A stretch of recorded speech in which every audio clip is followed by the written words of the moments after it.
So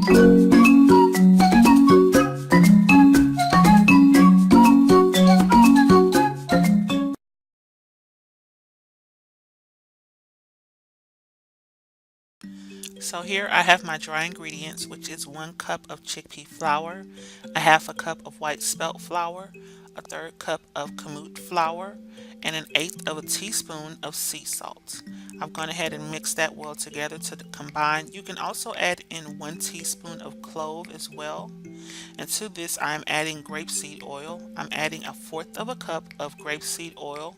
Now I'm just going to get this nice and combined, and this is what the mixture will look like.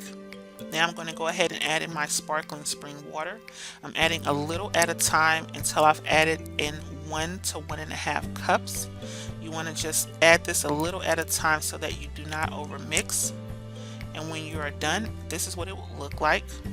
It will be kind of a pancake kind of consistency.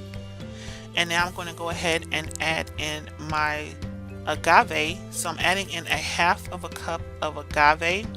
I'm also adding in a half of a cup of date sugar, and I didn't show that all in the video, but you want to add a half of a cup of agave and a half of a cup of date sugar. In the meantime, you want to be whipping your aquafaba. You'll need 3 cups, which is equivalent to 6 tablespoons of aquafaba liquid, and you're going to add this a third at a time. So you want to take 1/3 of your aquafaba, whipped up aquafaba, and you want to fold that into your batter mixture. You want to gently fold it because you don't want to completely deflate your aquafaba. So this is what it looks like after over more than half of it has been mixed in. So I'm just mixing in my last third of the whipped aquafaba, and you just want to completely continue to gently mix this in until it's completely combined. Once you have that nice and combined, be sure not to over mix because it will start to deflate rather quickly. You want to have your oven preheating on 350 degrees, and you want to go ahead and get that into your pans, your baking pans, as soon as possible. I'm using a metal pan and a silicone pan. I am filling it up completely because this won't rise a whole lot. It will rise, but it's going to deflate. But this is what it looks like when it's done. If you're using a metal pan, you can take it out immediately. If you're using the silicone molds, I recommend that you wait about 15 minutes because it will stick if you take it out too early.